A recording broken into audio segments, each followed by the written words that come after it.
E aí, como estão? Como está a semana? Eu sei que alguns estão meio atarefados, assim, por causa do laboratório, né, e das outras disciplinas, mas, como eu falei, né, assim, não é toda semana a gente vai ter laboratório, não.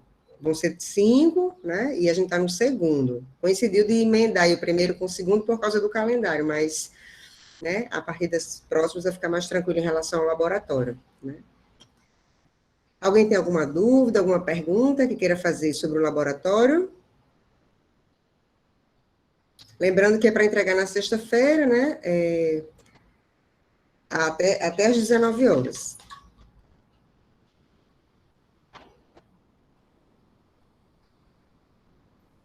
Eu estou refazendo mais uma vez aqui o laboratório para ver o que é que vai dar.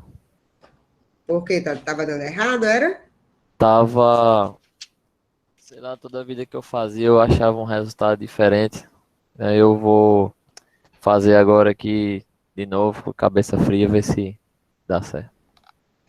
Mas acontece muito mesmo. Circuito, assim, às vezes você segue, assim, você começa a fazer e não consegue achar o erro, né? Mas aí, às vezes você faz num outro momento, né? Quando acontece isso comigo, às vezes eu deixo, eu bebo uma água, faço outra coisa, aí volto e tento refazer isso por outro método, ou então só para ver, para comparar, né? Mas, enfim, no final sempre você consegue encontrar qual é o erro, porque, assim, é uma coisa muito exata, né? Então, não tem como fugir muito.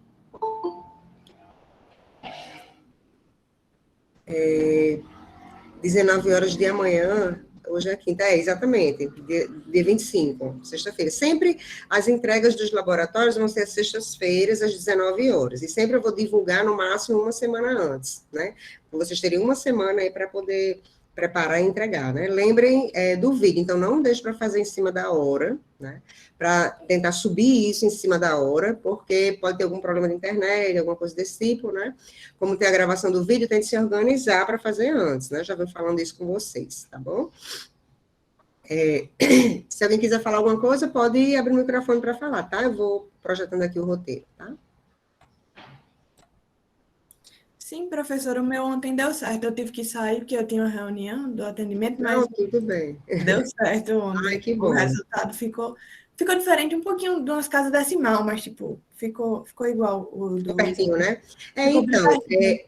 eu estava ontem, eu não lembro se foi, não, foi Efraim, eu acho, né? Que o dele, a gente eu passei um tempão com ele, assim, para a gente tentar achar um erro, porque eu não conseguia ver o erro. Aí, no final das contas, eu achei uma coisa que podia ser, aí ele alterou, né? Quando ele comparou com o simulado, aí deu erro realmente de algumas casas decimais, acho que umas 2 casas decimais. E como chegou perto em todos os parâmetros, né, pelo menos os que ele mostrou na hora, eu acho que no caso dele era questão realmente de arredondamento, porque às vezes, digamos assim, a técnica, né, que ele estava usando o Wolfram para calcular o sistema linear. A técnica de arredondamento, né, que um usa diferente do simulador, aí dá essas diferenças, né? Se você trunca, se você considera mais casas decimais, pode dar uma diferençazinha, mas, enfim, né, vamos nos certificar de que as equações estão certas, que aí é o que importa. Eu estava calculando no Simbolab, aí deu exatamente a diferençazinha de casa decimal só, mas deu certo. Era aquele erro mesmo que a senhora tinha apontado no início. Professor, eu tinha feito no Wolfram, aí tinha dado os erros das casas decimais. Aí eu mudei para outra plataforma lá, que é o Matrix Calc, aí bateu certinho. Foi mesmo, olha aí, também já deve usar o mesmo, né, as mesmas ferramentas que o simulador usa. Ah, que bom, então. Então, quer dizer que era isso? Era aquele é erro. ótimo. Beleza, então. Perfeito. Certo? Algo mais sobre o laboratório, pessoal?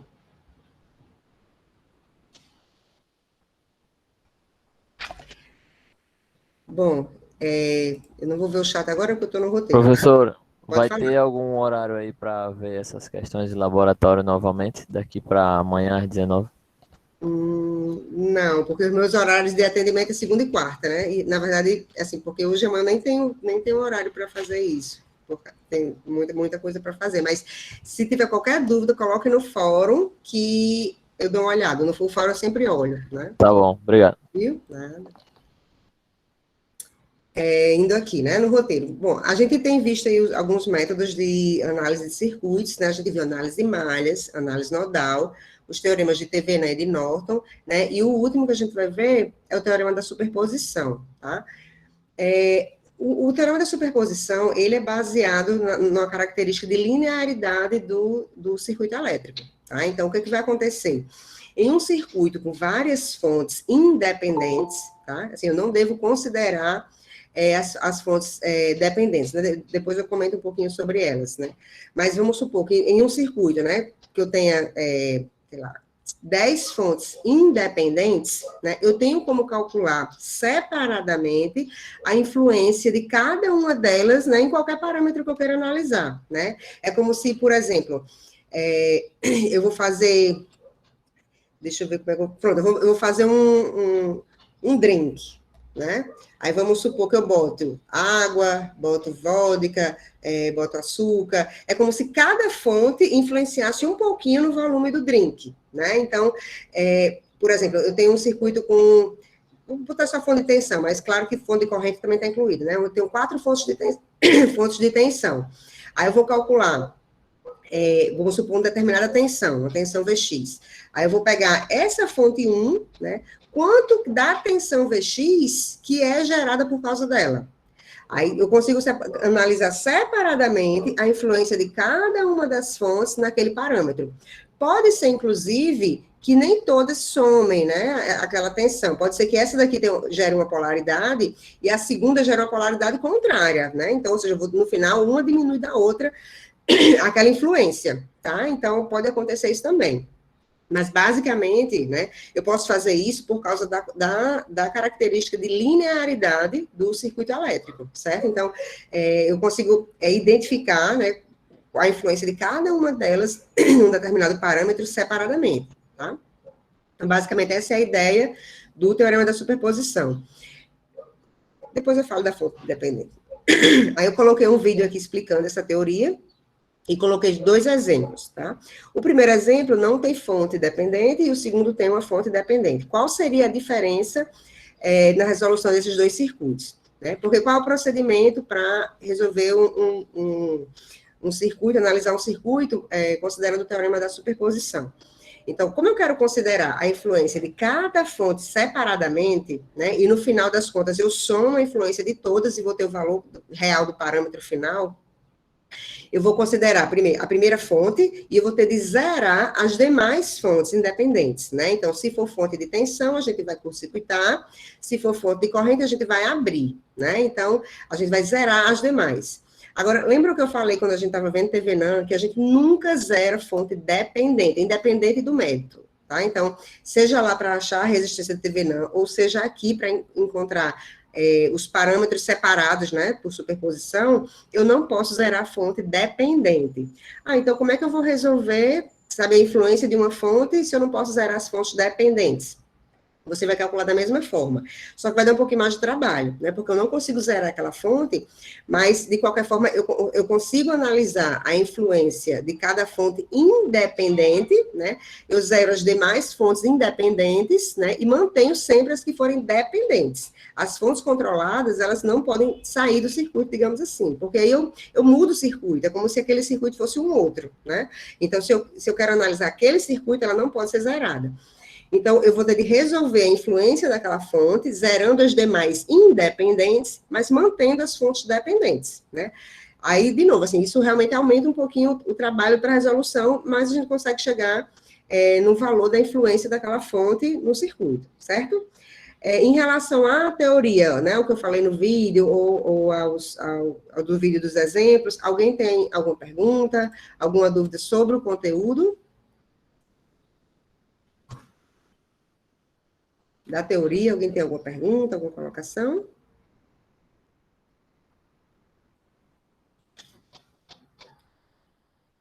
Certo, então vamos para frente.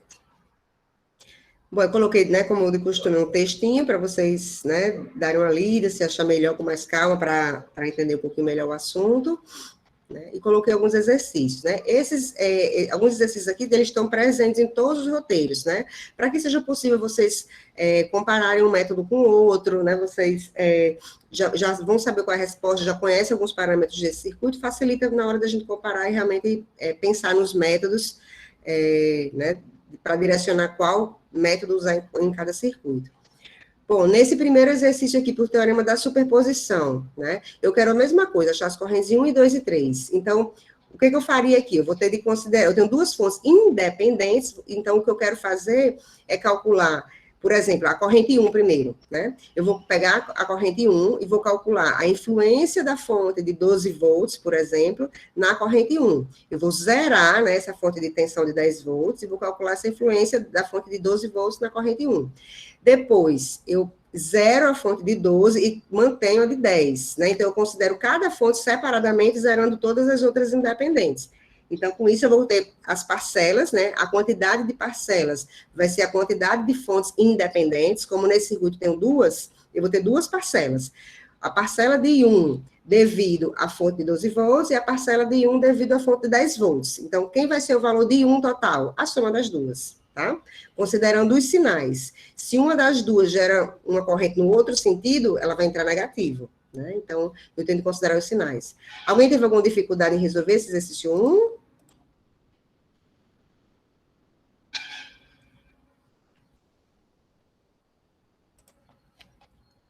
Professora, o meu eu buguei ali no I2. Não entendi.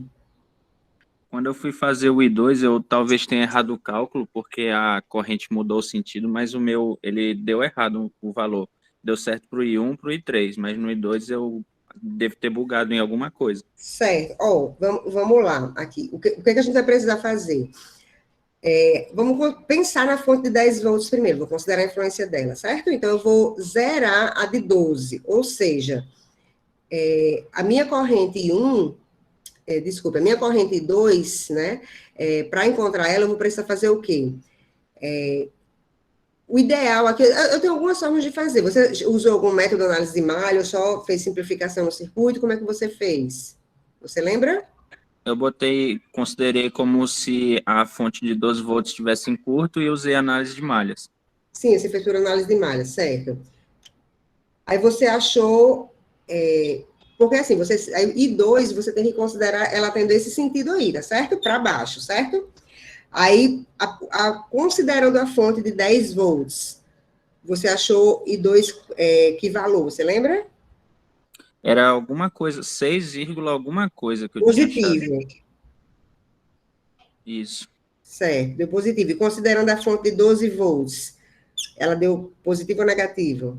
Deu negativo. Então o seu erro foi no cálculo da fonte de 12 volts, porque ela vai dar positiva também. Deixa eu botar aqui para minha câmera, ou para minha mesa, peraí.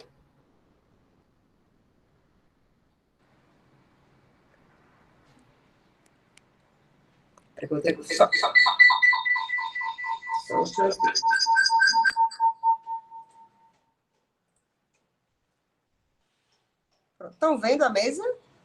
Tá estranho aqui. Porque tá dando para ver.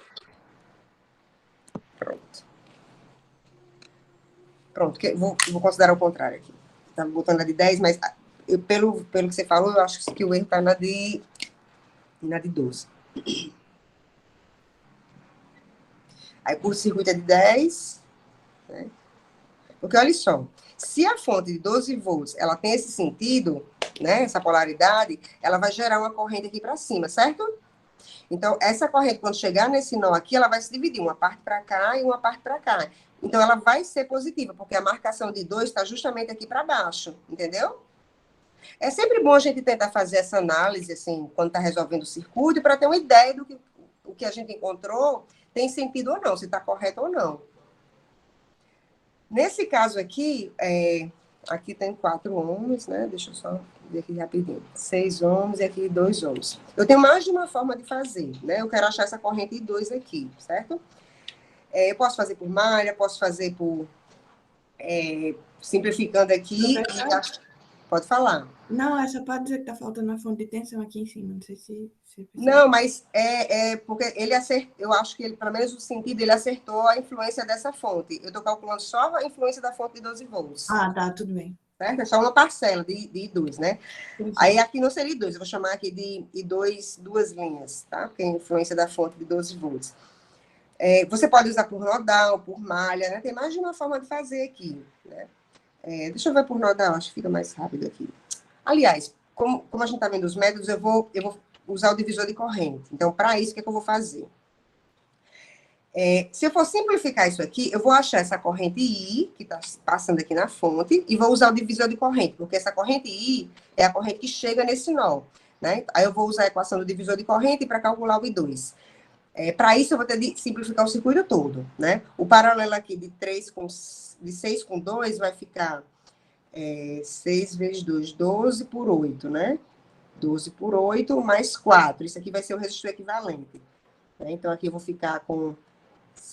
Por 4 vai ficar 3 meios, né? Por 4 mais 4. Aí isso aqui vai ficar 4 vezes 2, 8, 11 sobre 2. Então, esse circuito é a mesma coisa de estar assim, né? Ó. Aqui seria 11 sobre 2, menos e mais 12. Então, eu vou encontrar a corrente que passa aqui na fonte, que é essa que eu chamei de I. O I é igual a 12 sobre 11 sobre 12, né? Que isso vai dar 24 sobre 11 amperes. Isso é o valor da corrente da fonte. Só como eu quero o I2, só para vocês verem o valor. Quem seria o I2 linha, né? Que é a influência, a parcela de I2 que depende da fonte de 12 volts. Usando o divisor de corrente, vai ser o outro resistor, dividido pela soma dos dois, vezes a corrente que está se dividindo, que é 24 sobre 11. Então, esse valor de I2, duas linhas, né, vai dar essa resposta aqui. Lembrando que é positivo por causa disso, né? Porque essa fonte de tensão, ela gera uma corrente aqui para cima. Quando ela chega nesse nó, ela vai se dividir, vai vir para baixo e para baixo. Então, ela vai dar positiva mesmo, né?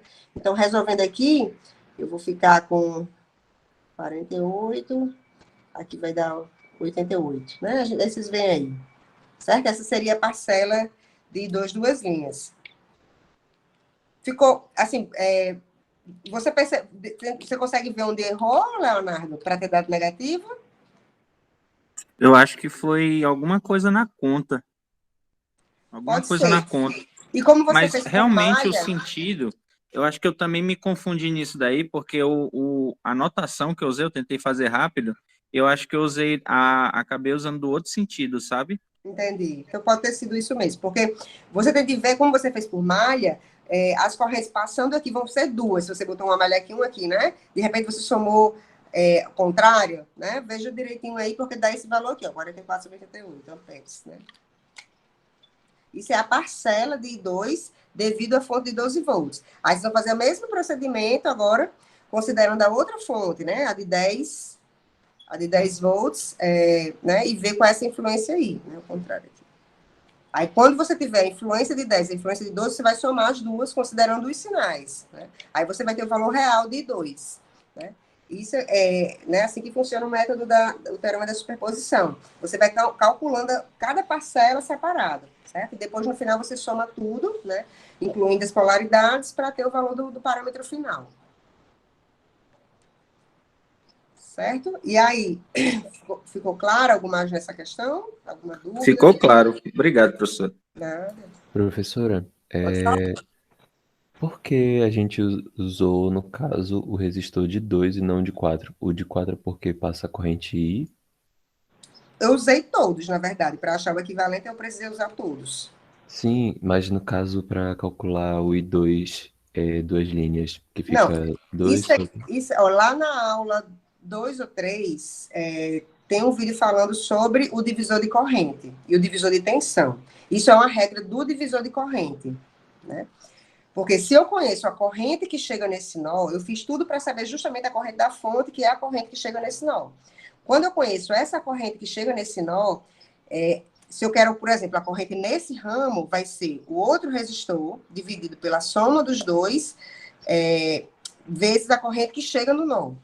Então, como eu quero do resistor de 6, aí eu botei o outro resistor, que é 2, dividido pela soma dos dois resistores, vezes a corrente que chega no nó. É uma regra do divisor de corrente, isso, né? O 4 não importa, por quê? Porque eu já conheço a corrente que chega no nó. Ele importou para calcular essa corrente, mas como eu já conheço essa corrente, não importa que elemento eu tenho aqui. Entendi. Certo? Algo mais, pessoal?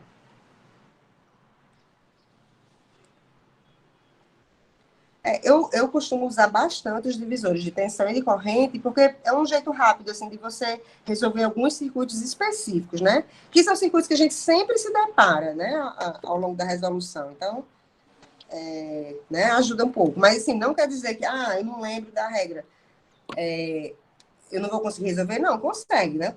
Pode usar algum outro método, né? Análise de malha, análise nodal. Só, assim, usando os divisores de tensão e corrente fica mais rápido, né? Mas você consegue resolver, sim, sem ter esse conhecimento. Porque, na verdade, essa equação que eu coloco do divisor de tensão, do divisor de corrente, nada mais é do que a lei de Ohm, né? Então, quando a gente vai simplificando, vai fazendo o cálculo da tensão nesse resistor, é igual desse resistor. Então, quando eu faço esse divisor de corrente, já é um resultado da manipulação da lei de Ohm, tá?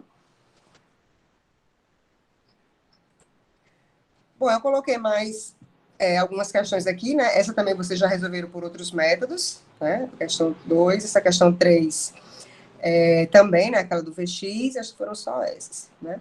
Aí nessas questões aqui, na 2 ou na 3, alguém não conseguiu? Alguém teve alguma dificuldade? Tem alguma dúvida? Camila, a 2 não... Ela disse que não bateu. Certo, mas como é que você tentou fazer? Porque aqui tem uma fonte dependente, né? Tente só, tipo, não precisa mostrar, assim, só dizer como é que você tentou fazer, porque aí eu tento ver se foi alguma coisa de procedimento. Eu escolhi uma das fontes, por exemplo, 16. Certo. Aí eu zerava de 8 e a de 1 ampere. Aí eu fui fazendo análise de malha. Aí eu fiz isso para cada uma, só que não bateu no final, não sei o que eu fiz de errado. Você manteve a fonte dependente? Mantive. Você chegou a simular no Faustad? Não. Eu digo separado, cada circuito. Né? Porque, assim, é claro que eu vou ver aqui com vocês, mas, assim, vocês estão estudando, aí está dando errado alguma coisa. Nesse caso da superposição, por exemplo.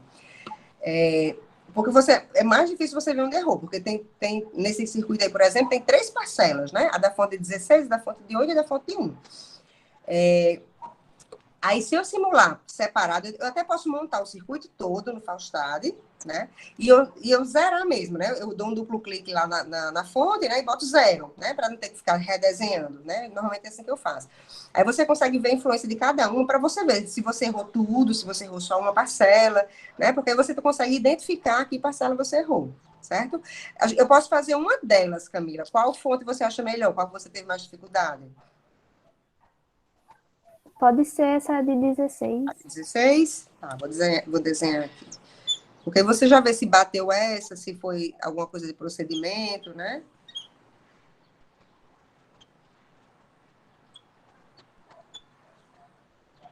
Eu já vou desenhar aqui zerando, né? Então, aqui, a fonte de 8, eu vou zerar, que é uma fonte de tensão. A fonte de 1 ampere, eu vou abrir, que é uma fonte corrente.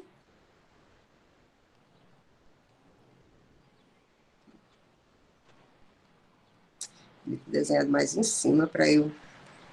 Então, aqui eu vou chamar de X1, tá? 1 por causa da fonte de 16 volts. 2 ohms, 2 ohms, aqui. 3 ohms, mais e menos V0, e aqui 8 ohms.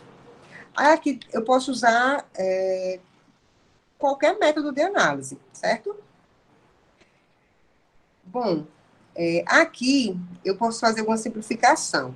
Eu tenho aqui esse resistor de 8, em paralelo com esse resistor de 3. Eu posso fazer essa simplificação?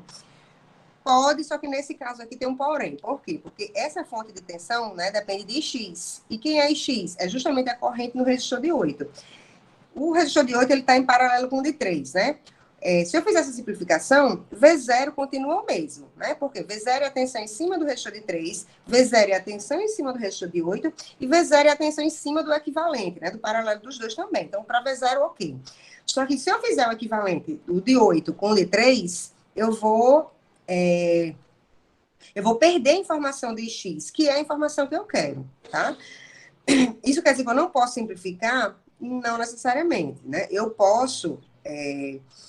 por exemplo, tirar essa informação de X para uma variável antes, se eu quiser, é um artifício que a gente pode fazer, tá?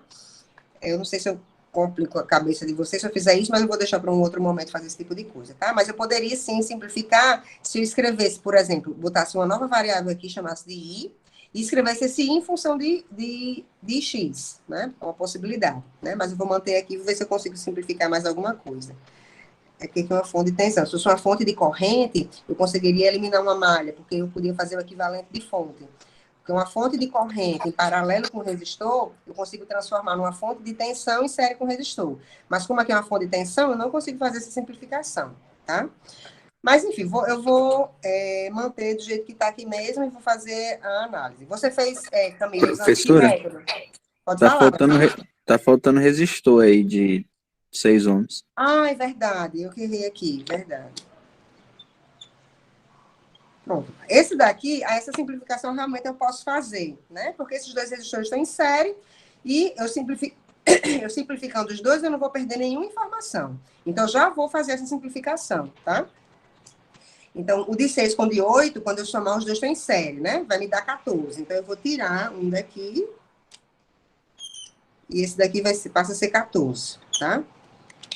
Os dois juntos vão ser um só agora, que eu vou chamar de 14, né? Obrigada, Laura. Aí, Camila, você usou que método? Vou usar o mesmo que você. Você usou nodal ou usou malha? De malha. Tá. Você distribuiu as correntes como? Aqui 1, 2 e 3 aqui embaixo? Como é que você fez? Isso, eu coloquei 1 embaixo, e 2 aí em cima, e 3 do assim? outro lado. É. E 1, aqui 2? Isso. Aqui 2 e aqui 3? É. Ficou assim? Tá. Então, eu já sei, ó, que o meu IX é menos I1, certo? Então, já vou colocar aqui. Que o meu IX1 é menos I1. Então, quando eu achar o I1, eu vou saber quem é o IX, que é o que eu quero. Então, o meu objetivo é achar o I1, tá? Eu tenho as 3 malhas, vou ter que percorrer as 3 malhas, certo? Então, eu vou começar por essa primeira malha aqui. Vou percorrer no sentido anti-horário, tá? Vou começar da fonte 16. Aí, vem pra cá, vai ficar mais 2 e 2. Mais 3 e 2. Aqui tá passando essa também, né? Como eu tô percorrendo assim, esse aqui tá passando assim. Então, vai ficar menos 3 e 1. Não botei o 4, né? Vai ficar 16, deixa eu conferir. 16, mais 2 e 2, certo? Mais 3 e 2, menos 3 e 1, mais, vou botar aqui embaixo, mais 4 e x igual a 0, certo? Assim, mas só uma observação, Camila. Nesse caso, como eu tenho muita fonte de tensão, se eu fizesse por análise nodal, provavelmente daria um pouquinho menos trabalho, né? Porque eu já conheceria muitas relações das tensões nos nós, certo? Mas, enfim, qualquer método a gente tem que achar a solução. Aí eu vou percorrer essa segunda malha aqui, vou percorrer no sentido que a corrente está passando, tá? No sentido horário. Então, eu vou começar aqui da fonte, vai ficar 4x, né? Menos 2 vezes... Menos 2 vezes a corrente, que é 4x, né? Igual a 0, né? Só tem isso aqui. E essa daqui, deixa eu ver, vou percorrer aqui embaixo mesmo, igual a corrente, né? Que às vezes é mais vantagem eu percorrer mais externa, né? Mas aqui eu vou entrar com I2, com I3, eu vou manter só aqui. Então, começando daqui, eu vou ficar com menos 14i e 1. Vou subir aqui, né? Aí vai ficar menos 3 e 1. E mais 3 e 2 igual a 0, certo? Então, eu tenho 3 equações e 3 incógnitas, né? Eu sei que o ix é menos I1. Aí, quando você montou as equações assim também, Camila? Isso, bateu essa primeira parte. Eu acho que deve ter sido algum sinal que eu devo ter errado. Ou matemática mesmo, então. Para essa de 16 bateu aqui. Foi? Ah. Pois, assim, só então, se você fez o procedimento certo, então provavelmente os outros devem ter sido uma bobagem que você errou. Tente rever assim, com calma assim, as equações da matemática, né? Ou quando você for resolver o sistema linear, se você botou os parâmetros corretos lá, né, na resolução. E faça isso, e assim, depois você vai estudando, faça a simulação para você ver cada parâmetro, porque a influência de cada um, porque você já vai direto no que deu a diferença. Certo, professora, Né? obrigada. Nada. Algo mais nessa questão, pessoal?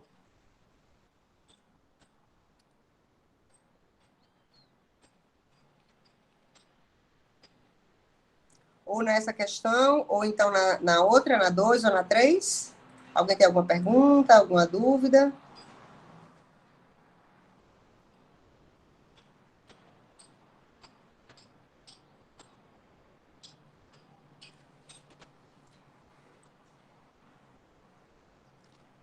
Nada? Alguém quer tirar alguma dúvida do laboratório? Então? Eu quero, professora.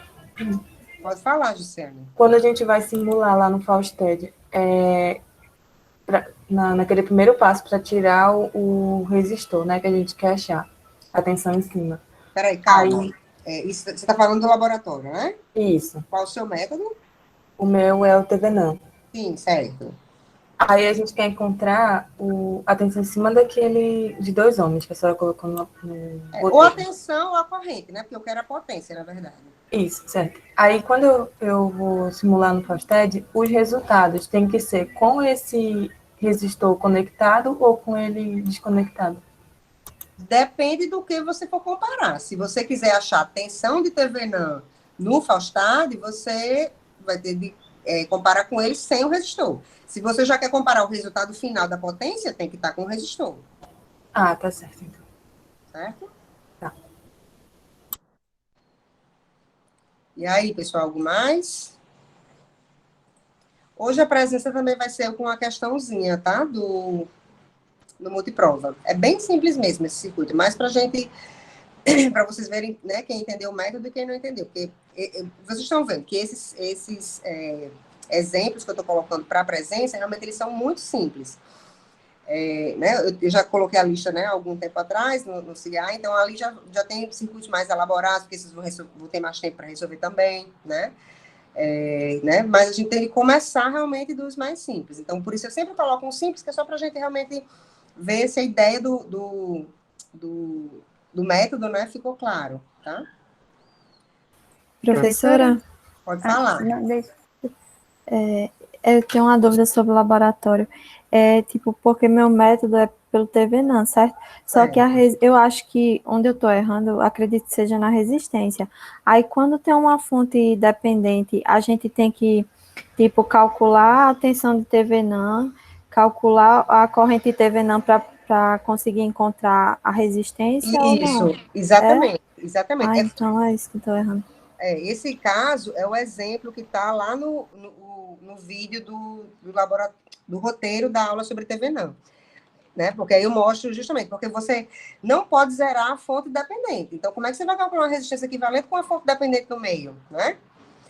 Tem algumas técnicas para fazer isso, tá? Mas, assim, senão a gente ia aumentar muito essa disciplina se a gente fosse puxar cada método, cada coisa, né? Então, como a gente está estudando Norton também, então a gente vai fazer por esse caminho, né? Achar a tensão de TVNAM e achar a corrente de Norton.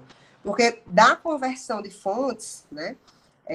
Né? Então, assim, para entender TVNAM e Norton e a relação entre eles, né? Quem não lembra dessa aula sobre conversão de fontes, precisa voltar lá no início para poder entender, né? Porque por que V igual a RI, o V de TVNAM é igual a resistência de TVNAM é igual a corrente de Norton. Isso a conversão de fontes que explica, tá? Tá certo, professor. Obrigada. Nada. Algo mais, pessoal? Professora? Pode falar. Semana que vem vai ser alguma aula de revisão, tipo de exercícios, ou vai ser continuidade de conteúdo? Vai ser o que está no cronograma, certo? Eu sempre sigo o cronograma. Então, cada aula está lá especificando o que é e vai ser o que está lá, tá certo?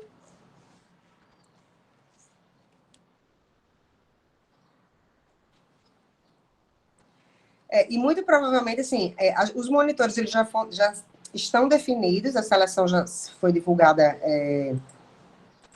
acho que ontem, mas, enfim, eu não sei se eles vão começar a atuar agora, porque, teoricamente, assim, a bolsa deles só começa dia 1º de julho, né? Mas vamos ver, se por um acaso eles se prontificarem a começar antes, eu já divulgo para vocês, né? Eles ainda não definiram os horários nem nada, mas, né, assim, a gente, no pior dos casos, na primeira semana de julho a gente vai ter monitor, mas eu imagino que antes a gente já consiga falar com eles, ter né, a disponibilidade deles, certo? Professora, olha o chat. Deixa eu olhar aqui.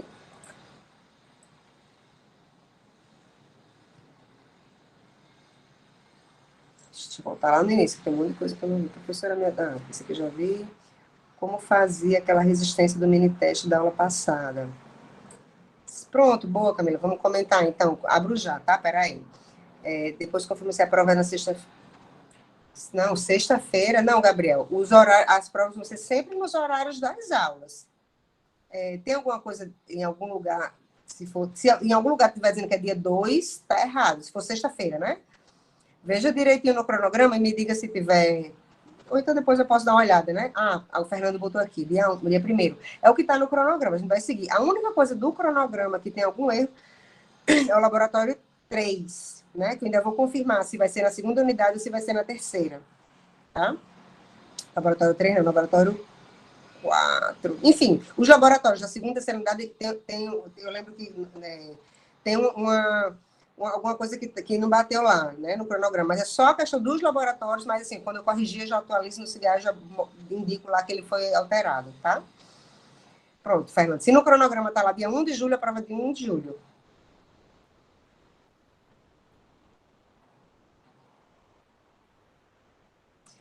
Leonardo, na verdade, assim, o que eu noto, assim, que muitos estudantes acham que que é corrido, é porque tem uma diferença do remoto para o presencial, porque no presencial era exatamente esse mesmo ritmo, não tinha sem tirar nem botar. É tanto que o nosso cronograma é o mesmo cronograma, né? Por exemplo, aula 1, mostrar o conteúdo, aula 2, associação, não sei o quê, aula 3, associação Leis de Kirchner, aula 3, análise de malha. Então, é exatamente o que a gente viu no presencial. Né? A diferença é que no remoto, eu meio que, de alguma forma, eu estou cobrando vocês estudarem toda semana, porque se no presencial todo mundo fizesse isso, ia ser essa mesma correria, e era o que todo mundo deveria fazer, né? Mas, assim, no plano de curso, eu já coloco o cronograma, eu já coloco como deve ser feito, e realmente, tem essa correria porque é remoto, porque vocês precisam ajudar na construção da disciplina. Não é só eu chegar lá dar aula, na semana da prova, né, muita gente faz isso, não estou dizendo que todo mundo faz, mas muita gente fazia isso, de chegar lá e estudar na véspera. E aqui, assim, não tem como estudar na véspera, né? Porque a construção da aula, como ela tem uma parte assíncrona, precisa do envolvimento de vocês, né? E, assim, como eu tinha falado no início, essa semana está um pouco mais corrida porque tem um laboratório. Mas no presencial, o laboratório é mais fácil, né? Por quê? Porque você não precisa fazer... tipo, enviar um vídeo, não precisa fazer isso tudo, né? Que realmente aqui, infelizmente, foi a forma como a gente encontrou. No presencial, o laboratório, vocês fazem um pré-laboratório, ou seja, a primeira parte vocês fazem, que é ter de resolver, chega lá no laboratório, você faz a prática e já preenche o que a gente chama de relatório do laboratório, né? E já entrega lá. Então, ou seja, você não tem esse trabalho para levar para casa, né? Que aqui realmente tem, porque no remoto não é a mesma coisa, né? Do presencial, assim, precisa realmente de ter esse comprometimento, tanto meu quanto de vocês, né? Então, assim, por isso que na primeira aula eu digo, normalmente eu falo isso. Infelizmente, o remoto não é para todo mundo. Só consegue se dar bem no remoto, aprender, ser eficiente, assim, quem realmente tem o mínimo de organização e também tem que ter responsabilidade para cumprir o que é determinado para, né, que a disciplina ande bem, né, assim, infelizmente, a gente está no remoto, também não gosto, né, mas é o que a gente tem, né, e eu não tenho como mudar um pouquinho isso, porque senão eu deixo de dar conteúdo. Eu não posso deixar de dar o conteúdo porque eu tenho de cumprir, né? Para que a disciplina possa entrar no currículo de vocês. Se eu não cumprir, ela não vai poder entrar no currículo de vocês, né? Infelizmente, assim, a gente vai ter de apertar o cinto aí, né? Que se Deus quiser, isso já está terminando, né? Imagino que esse ano a gente já consiga voltar para o presencial, se Deus quiser, né? lá para o segundo semestre, né? Estou com essa expectativa, porque realmente é bem mais cansativo o remoto, sim, eu acho, né? Deixa eu ver aqui.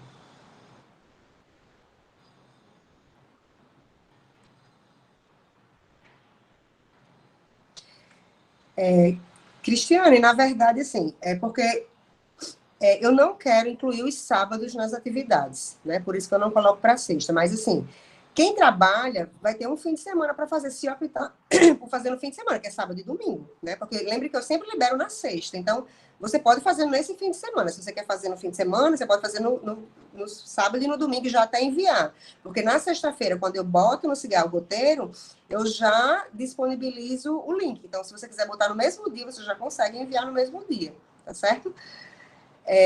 Assim, porque realmente assim, precisa de ter essa folga. Eu não posso colocar atividades para vocês fecharem no fim de semana, sendo que a gente está no período remoto, né? Então, exige um pouquinho de organização da parte de vocês também, né? Assim, de vocês se programarem para conseguir fazer aquilo até a sexta, tá?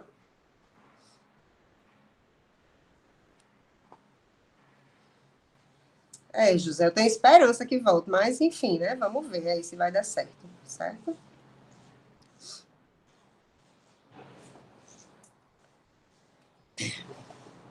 E aí, algo mais?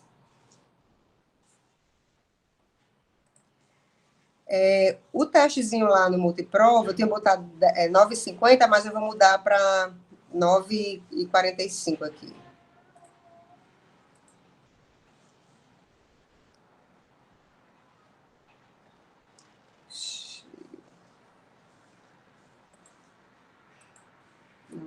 Olha, está 9h43.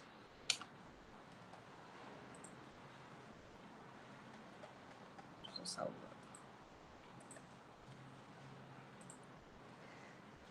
Sim, verdade, Vinícius. Deixa eu abrir aqui, então, o teste 2, que é o que a gente fez. Eu sabia que eu tinha que fazer alguma coisa, já esqueci, estou assim. Deixa eu projetar. Ou, aliás, é o teste 3, né, que foi da aula passada. Deixa eu abrir aqui de alguém que não tenha feito. Pronto, tá bom. Eu vou projetar aqui minha aba, tá? Para vocês verem. Aliás, para essa.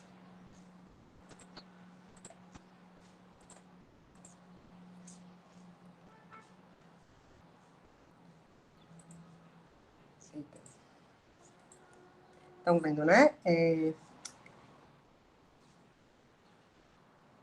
Agora eu esqueci.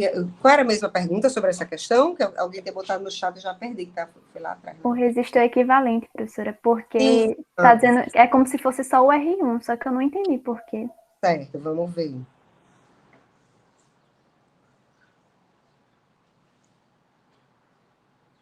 Deixa eu abrir aqui. Vamos lá. Bom, nesse caso eu não tenho fonte dependente, né? Eu vou colocar aqui R1. Aí eu vou zerar as fontes, que esse é o procedimento para a gente achar a resistência de TV, não, quando a gente não tem fonte dependente, né? Então, deixa eu botar aqui o A. Deixa eu ver, pode ser que tenha errado também, viu? Eu fiz isso de noite, no dia anterior de noite com um pouco de sono, pode ser que tenha errado. Aqui o R3, e aqui tá esse. Ah, tá, não, tá certo mesmo. R2, R3. Né? Vai ficar assim, né? Aqui seria o terminal A e aqui o terminal B, certo? R1, R2, R3, né? Porque eu curto-circuito a fonte de tensão e abro a fonte de corrente. O que acontece? Imagine, né, que eu vou colocar uma fonte aqui, só para ver o fluxo de corrente, tá? Imagina que eu vou botar uma fonte aqui de corrente, certo? Vou botar para baixo. Essa corrente, quando ela chegar aqui, o que acontece? Eu tenho esse caminho com os dois resistores em série e tenho esse caminho com resistência zero. Vocês acham que essa corrente vai passar toda por onde? Ela vai passar toda por aqui. Ou seja, isso quer dizer, o que é que eu estou querendo dizer? Esse resistor equivalente aqui, R2 mais R3, ele está curto-circuitado. O potencial desse lado é igual a esse potencial. Quando um elemento está curto-circuitado, a tensão em cima dele é zero, ou seja, a corrente em cima dele é zero. É como se isso aqui, ó, não existisse. Por isso que a resistência equivalente, ó, é só o R1. Perceberam?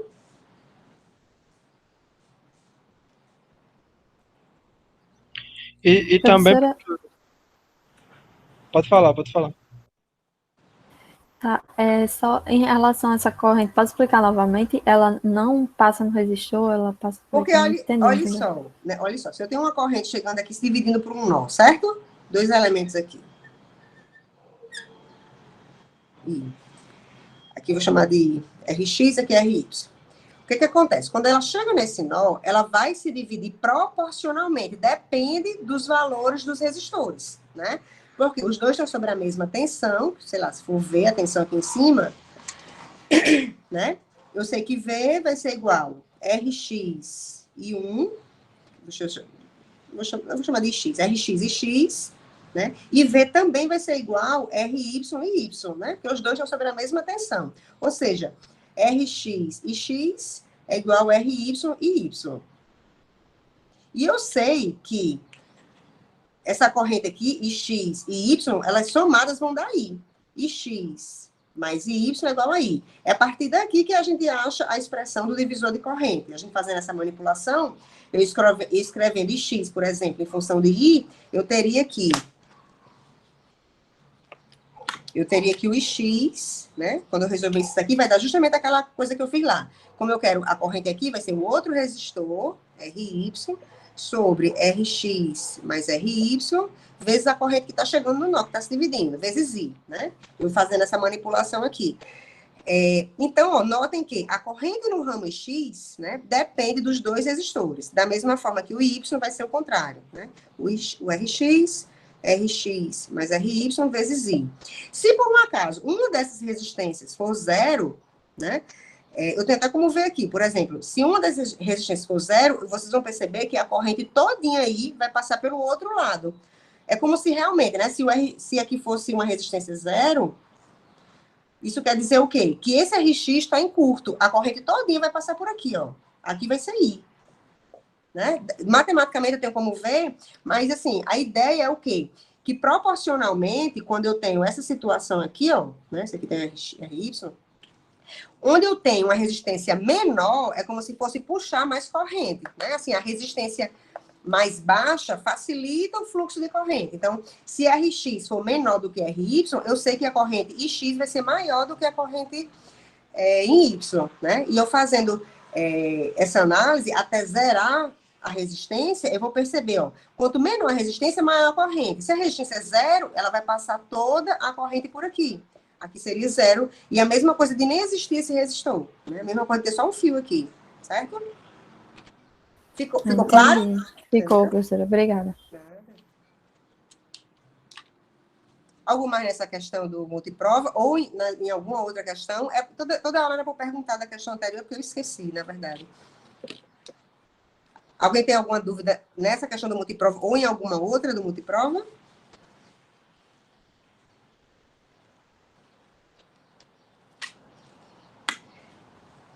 Certo. Eu vou ficar aqui um tempinho ainda, mas quem quiser já começar lá a questãozinha do multiprova, né? A desse... Você tá projetando ainda. Certo? Já pode começar, tá? Eu vou parar aqui a gravação, né? Se ninguém tiver mais nada para falar. Até terça-feira.